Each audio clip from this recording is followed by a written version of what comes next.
are looking better as students across the state return to the classroom.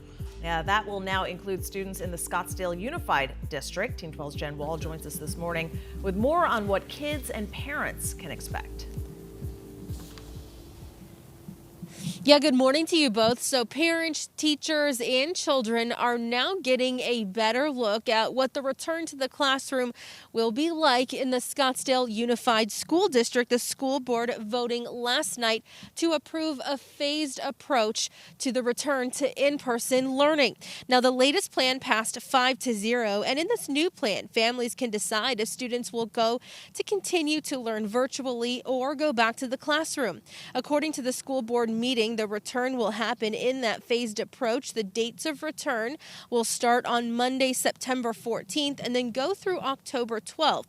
When students return depends on their grade level, starting with special ed in preschool, then elementary, eventually reaching middle school and high school after fall break in October. Maricopa County met the ADHS benchmarks to start hybrid learning earlier this month, and that is a mix of in-school and virtual learning. Those benchmarks are typically released on Thursdays, so we are expecting to get an update today.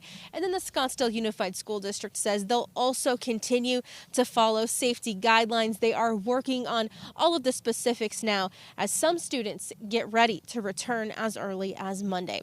For now, we're live in Scottsdale. Jen Wahl, Today in AZ.